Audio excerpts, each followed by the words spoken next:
আমি চাই আমার কোনো এক দুর্ঘটনায় আমার মৃত্যুটাই প্রবাসের মাটিতেই হোক। বেয়ারিশ লাশ হিসাবে এই প্রবাসে আমার জানাজা হোক।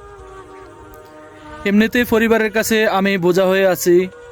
আমি চাই না আর আমার লাশের বোঝাটা আমার পরিবার হোক। কারণ কথাগুলো এই জন্যই বলতেছি, এই কথাগুলো কতটুকু দুঃখ, কতটুকু যন্ত্রণা ফেলে মানুষ বলে আমি জানি না।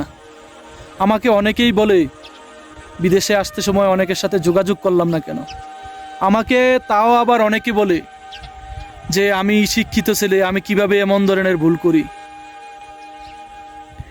ভাইরে, মানুষের জীবনে কি ভুল হয় না? মানুষের জীবনে কি অপরাধ হয় না? আজকে আপনার ফ্যামিলিতে, আজকে আপনার পরিবারের কাছে যদি আপনি আপনার জীবনটায় যদি নিরাপদ না থাকে, তাহলে আপনি কোথায় নিরাপদ থাকবেন? আমাকে কি বলতে পারেন?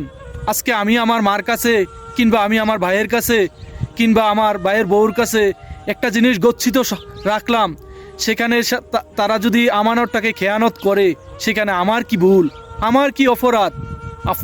আপনারা বারে বার আমাকে ব্লেম দিচ্ছেন, আমাকে দোষারোপ করছেন। কেন রে ভাই? এ দোষের বার তো আমি আর সহ্য করতে পারতেছি না। আমার মতো মানুষ আর কি বোকা নয়? আপনারাও কি এত সোজা, এতই ভদ্র, এতই কি ফেরেস্তা? মানুষ কি সুযোগ পেলে কম করে?